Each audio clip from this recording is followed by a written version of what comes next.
ലോകം മൂന്നാം ലോക മഹായുദ്ധത്തിലേക്കോ? ലോകത്തെ വൻശക്തികൾ ചേരിതിരിയാൻ ഹോർമസ് ഒരു കാരണമാകുമ്പോൾ അമേരിക്കയെ നാശത്തിന്റെ പടുകുവിലേക്ക് ഇറങ്ങാൻ എണിവെച്ചു കൊടുക്കുന്നു ഇസ്രായേൽ. ഹോർമസ് കടലിടുക്കിൽ അമേരിക്കയുടെ വക പുതിയ പൂട്ട്.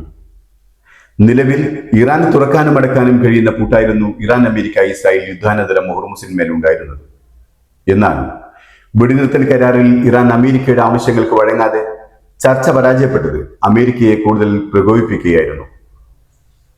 നിലവിൽ ഇറാന്റെ സമ്മതത്തോടെ ഹോർമസിലൂടെ കപ്പലുകൾക്ക് പോകാനും ഇറാനിലേക്ക് കപ്പലുകൾക്ക് വരാനും കഴിഞ്ഞിരുന്നുവെങ്കിൽ അമേരിക്കയുടെ ഉപരോധത്തോടെ ഇനി അതിനും സാധ്യമാകില്ല എന്ന നിലയിലേക്ക് കാര്യങ്ങൾ പോകുന്ന ഘട്ടത്തിലാണ് ഹോർമസ്. ഇറാനിൽ നിന്ന് പോകുന്ന കപ്പലുകൾക്കും ഇറാനിലേക്ക് വരുന്ന കപ്പലുകൾക്കും ഇനി മുതൽ യാതൊരു സുരക്ഷയും ഉണ്ടായിരിക്കില്ല എന്നാണ് അമേരിക്ക ഭീഷണിപ്പെടുത്തുന്നത്. അതായത് ഇറാനിലേക്ക് വരുന്ന കപ്പലുകളെയും ഇറാനിൽ നിന്ന് പോകുന്ന കപ്പലുകളെയും അമേരിക്ക ആക്രമിക്കാമെന്ന് സാരം. ലോകത്തിലെ ഏറ്റവും മികച്ച സേനയായ അമേരിക്കൻ നാവികസേന ഹോർമസ് കടലിടുക്കിലൂടെ അകത്തേക്ക് പ്രവേശിക്കാനോ പുറത്തേക്ക് പോകാനോ ശ്രമിക്കുന്ന എല്ലാ കപ്പലുകളെയും തടയാനുള്ള നടപടികൾ ഇന്ന് ആരംഭിക്കുന്നതാണ് എന്നാണ് ട്രംപ് പറയുന്നത്. എന്നാൽ യുദ്ധമുഖത്ത് നിൽക്കുന്ന ഇറാൻ തടയുന്ന പോലെ അത്ര സ്വീകാര്യമാകുമോ റഷ്യക്കും ഇറാനും അമേരിക്ക കപ്പൽ പാതയിൽ തടസ്സം നിന്നാൽ എന്നൊരു ചോദ്യമുണ്ട്. സ്വീകാര്യമാവില്ലെന്ന് മാത്രമല്ല, അത് വളരെ സങ്കീർണമായ സാഹചര്യങ്ങൾ സൃഷ്ടിക്കുകയും ചെയ്യും. മാത്രമല്ല, ഈ സങ്കീർണത വേണ്ടിവന്നാൽ ഒരു മൂന്നാം ലോക മഹായുദ്ധത്തിലേക്കും വഴിവെക്കാം. ഐക്യരാഷ്ട്രസഭയുടെ സുരക്ഷാ കൗൺസിൽ അംഗീകരിക്കാത്ത ഉപരോധങ്ങൾ പാലിക്കാൻ മറ്റു രാജ്യങ്ങൾ ബാധ്യസ്ഥരല്ല.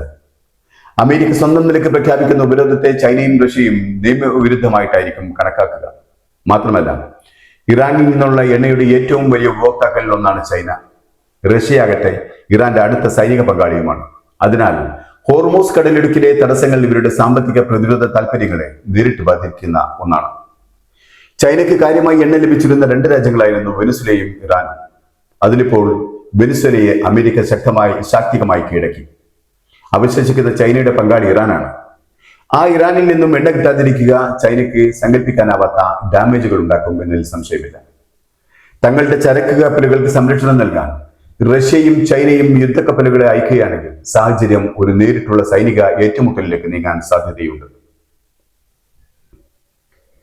അതേസമയം കടലിടുക്ക് പൂർണ്ണമായും ഉപരോധിക്കുമെന്ന് പ്രഖ്യാപിച്ച അമേരിക്ക അത് ലംഘിക്കാൻ ശ്രമിക്കുന്ന ഏതൊരു കപ്പലിനെയും, അത് ചരക്ക് കപ്പലിനെ സംരക്ഷിക്കാൻ എത്തുന്ന യുദ്ധക്കപ്പലാണെങ്കിൽ പോലും തടയാൻ അമേരിക്കയ്ക്ക് ശ്രമിക്കേണ്ടി വരും. അല്ലെങ്കിൽ ഉപരോധം പരാജയപ്പെട്ടതായി കണക്കാക്കപ്പെടും. അത്തരം സാഹചര്യത്തിൽ ചൈന റഷ്യ യുദ്ധക്കപ്പലുകളെ തടയാൻ അമേരിക്കൻ നാവികസേന ശ്രമിക്കുന്നത് മൂന്നാം ലോക മഹായുദ്ധത്തിലേക്ക് വരെ നയിച്ചേക്കാവുന്ന വലിയൊരു പ്രതിസന്ധിയാണ്. അത് ലോകത്തിലെ പ്രബല ശക്തികൾക്കിടയിൽ ചേരിതിരിവുണ്ടാക്കും. പ്രധാന പ്രതിസന്ധി ഹോർമസ് കടലിടുക്ക് എന്നത് അന്താരാഷ്ട്ര ജലപാതയാണ്. ഇവിടെ ഒരു രാജ്യം ഉപരോധം ഏർപ്പെടുത്തുന്നത് അന്താരാഷ്ട്ര നാവിക നിയമങ്ങളുടെ ലംഘനമായി ലോകരാജ്യങ്ങൾ ചൂണ്ടിക്കാണിക്കപ്പെടും. ചുരുക്കത്തിൽ ചൈനയോ റഷ്യയോ ഈ ഉപരോധത്തെ വകവെക്കാതെ കപ്പലുകൾ അയക്കുകയും അവയെ അമേരിക്ക ബലമായി തടയാൻ ശ്രമിക്കുകയും ചെയ്താൽ അത് ലോകത്തെ ഏറ്റവും വലിയ സൈനിക പ്രതിസന്ധിയായി മാറും. വേണ്ടി വന്നാൽ മൂന്നാം ലോക യുദ്ധത്തിലേക്ക് ലോകത്തെ തള്ളിവിടുകയും ചെയ്യും.